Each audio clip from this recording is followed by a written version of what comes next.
Japan wants young people to drink more alcohol. It's just not sure how to convince them.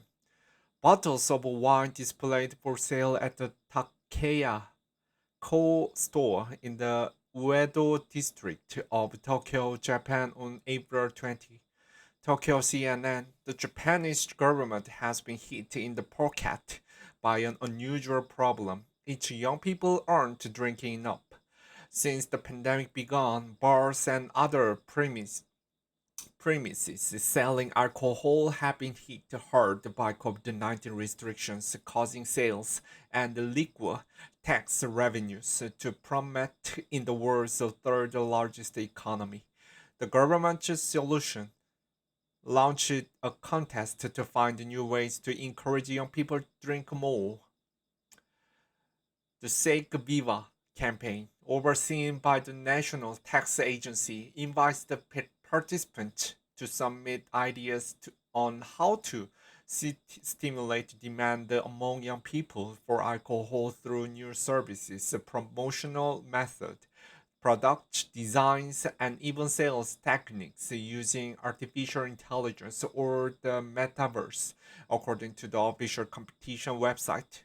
The domestic alcoholic beverage market is shrinking due to demographic changes such as the declining birth rate and the aging population, and the lifestyle changes due to the impact of COVID-19, said the website, adding that the competition aimed to appeal the younger generation and revitalize the industry. The contest includes promotional ideas for all types of Japanese alcohol with applications open until September 9th. Finalists will be invited to the expert consultation on October before the final tournament in November in Tokyo.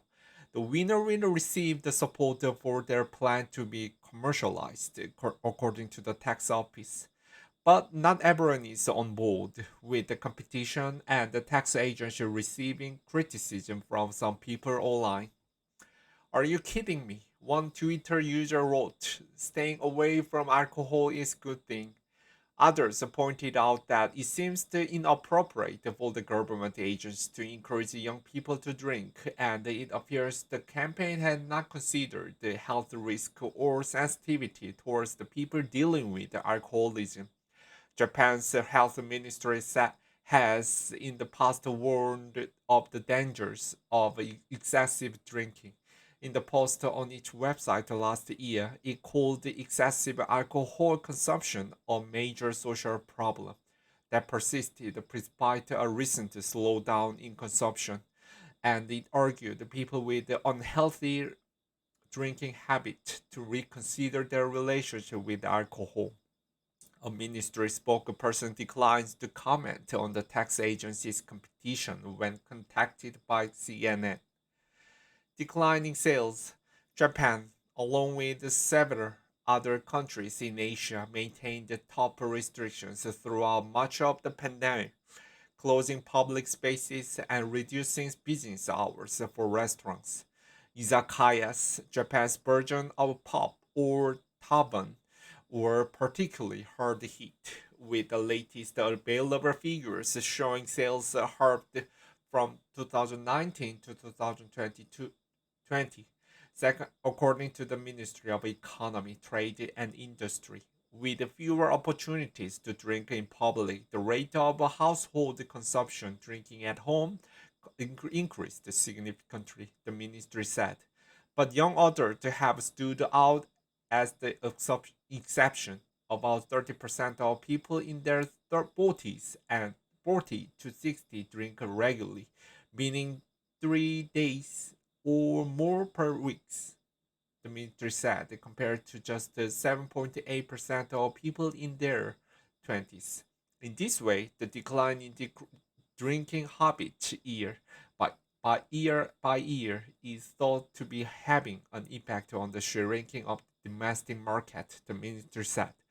In the 2021 report, the tax agency said duties on liquor had been a major revenue source for the government for centuries, but had declined in recent decades.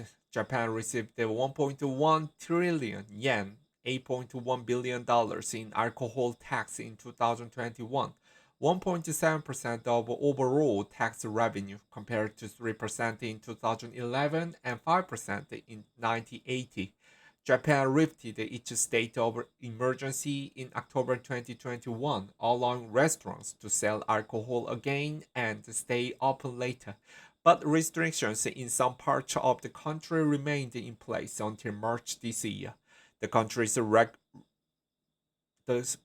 recovery since then has been slower than expected, hindered by rising inflation, the economic impact of the war in Ukraine, and the recent surges in COVID cases that had led to prolonged restrictions. CNN's Kathleen Banoza contributed reporting.